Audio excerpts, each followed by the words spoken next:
I have found a brand new camera that will change your life, especially if you're a content creator, whether that's Twitch, YouTube, Facebook, or even Trovo. I don't even know if Trovo's a thing right now, but Trovo anyway. And you know what? It's really easy to use and the camera quality is exceptional, as you can see, because I'm using it now.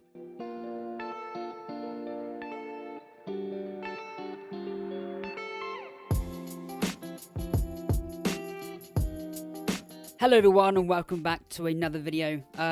Today I'm going to be showing you or giving you details about a brand new webcam that I found. That is pretty spectacular, and as you can see the camera quality is insane. Now before I do tell you what it is or how to access it, as per usual there's always this little thing about subscribing and ticking that bell and hitting that like button. If you fancy doing that, hit the like button, hit the subscribe button, tick the bell.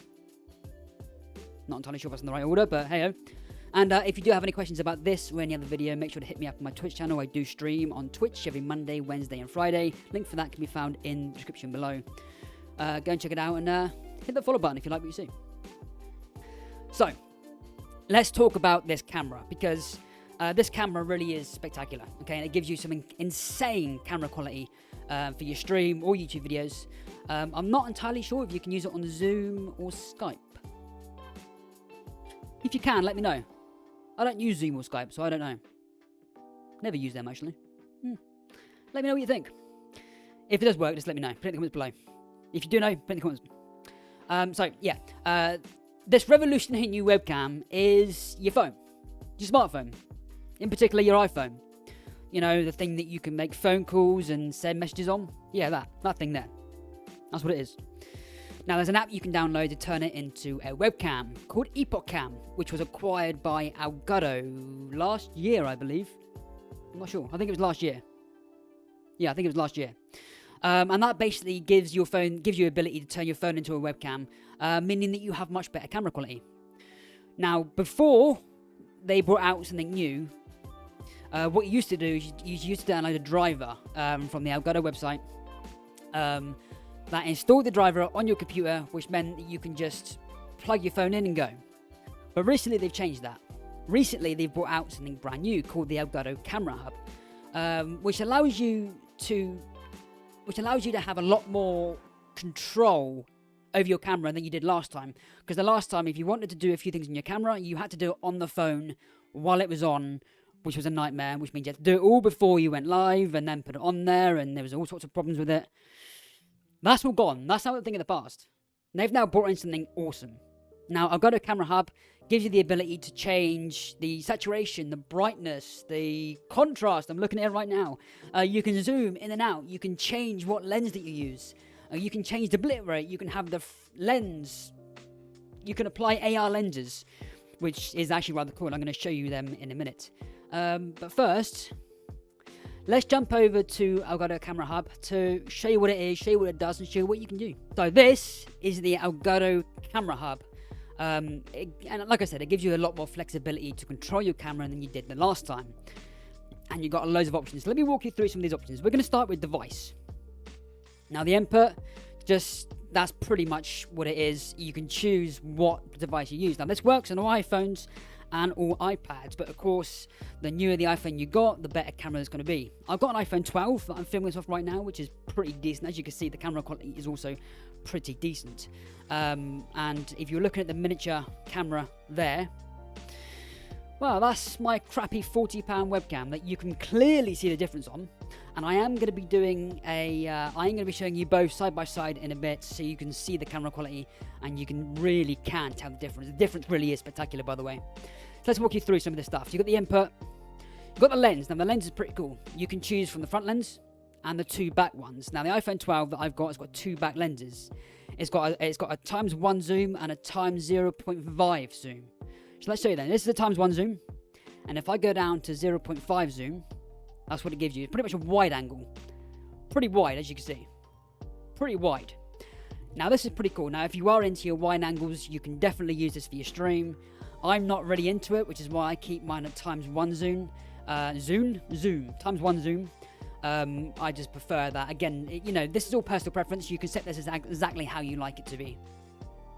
Next one is the bit rate. Now you can choose the bit rate, lowest, medium, highest. I set mine at highest myself. I haven't saved these ones, but I will do in a minute. You can turn your flash on and off on your phone. You can't see mine, but you can just about see it, I think. You can just about see it, but I've got 2 lights on me, so there's not really much point.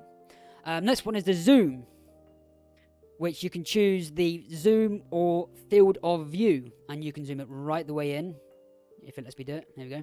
Right the way in, right the way out, right the way in, right the way out.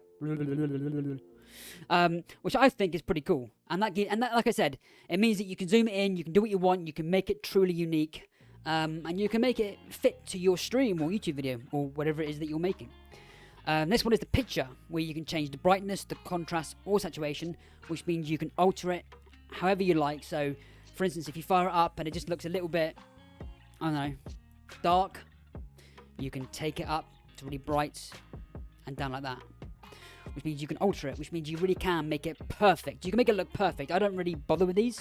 I don't know what I'm doing with them, so I tend to leave them alone. The next one is the AR lenses. Now, this is the one that's pretty cool. You can add quite a few. So you go to enable, and you can pick quite a few. So clear lens, black and white, background blur. That's nice. Well, as you can see, it is a little bit different. There are a few bits, especially around there, that are slightly unblurred. I think there's a few things here that Elgato can fix. But whenever you add an AR lens, especially in this, it's not going to get you perfectly. It's not going to be perfect. The next one is the green screen. Again, as you can see there, so just sort of makes it so it doesn't really fit very well. It's not perfect. And there are definitely things that you can do to... Well, hopefully I've got to fix it. To be fair, hopefully they fix it. You got an AI helmet. Start. Look at that. How cool is that? Off. So, whenever you do activate one of these lenses, if it requires you to say something like start or off, you can do this. The pirate. That's so cool. You got loads of stuff like animal headbands. You got breaking news, clean, inverts, flower. Done that one. Neo, paint, pixel, simple, VHS, and vivid. So it's up to you what one you use.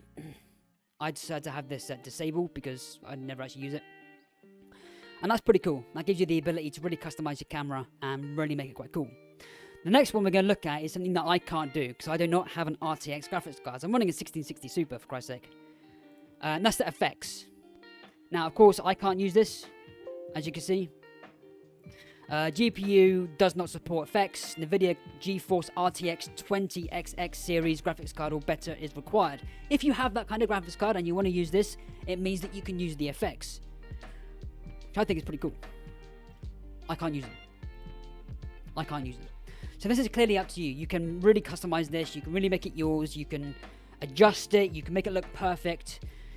It's pretty decent, actually. It is actually pretty decent for anyone who wants to use their iPhone camera or their iPad for their stream or YouTube videos. So the next up is to, well, we're going to compare them both. We're going to compare them. Are you ready for this? Because the £40 camera does look garbage in full screen. So, of course, this is the iPhone camera. Pretty decent, good quality. It's really nice. Now let's transfer over to the £40 webcam. And this is the £40 webcam. It's not the best quality. It's a bit... I think it's a little bit... You get a bit more light in this one than you do anything else. And it's not really natural colours, whereas your iPhone gives you the natural colour of yourself. And this makes everything a little bit brighter, I want to say. A little bit less contrast. Saturation, maybe. I don't know what I'm doing, but honestly, that's why I leave them alone. I don't use them. I don't really touch them.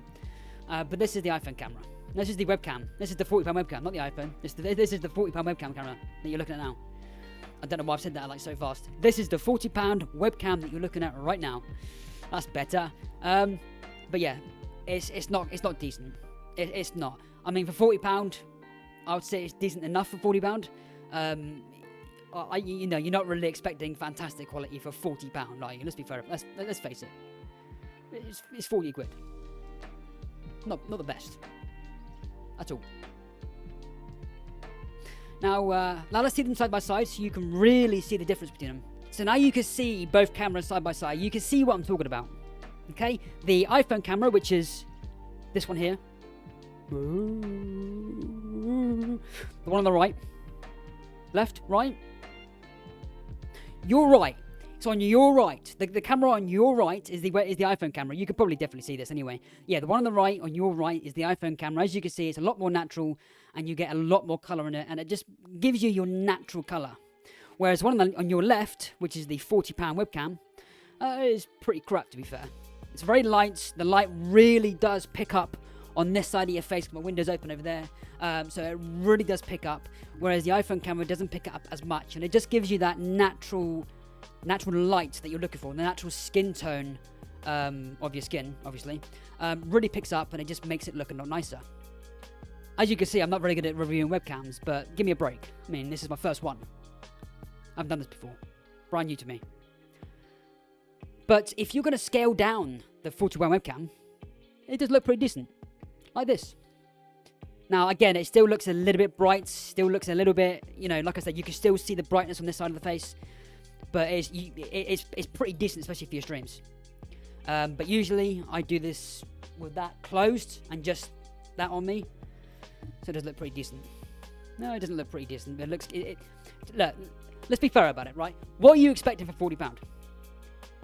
I'm going to be fair. You're not going to get much for £40, are you? Let's be fair about it. You're not going to get much, but for £40, I think it's pretty good. Pretty good. So there we go. You've seen them both side by side. You've seen they've got a camera hub. I don't think there's much to do. Oh, there is actually one more thing. There is one more thing that I've got to say. There is one more thing.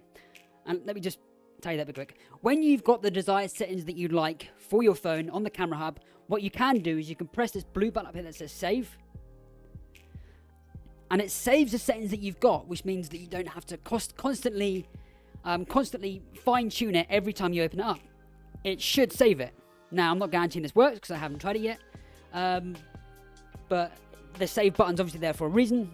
So obviously, it is obviously there to do this, to sort of keep the fine-tuning settings where they are, so you don't have to constantly fine-tune it every time you open it up. No, I think that's everything now. Yeah, that's everything. Now, I know that didn't go as smoothly as I wanted it to, but this is the first time I reviewed a camera. I haven't really done this before. This is definitely new to me. But I do like to try new things. I like to try new things. So if you did enjoy this video, found it informative, educational, or entertaining, because I was so at it. So at it. Got to add a bleep there. But yeah. If you liked it, make sure to hit the like button, hit the subscribe button, tick that bell. And again, if you have any questions about this or any other videos on my channel, make sure to head over to Twitch, where I stream every Monday, Wednesday, and Friday. Link for that can be found in the description below. Thank you for coming, guys. I hope you enjoyed this, and I will see you again soon. Ta-da.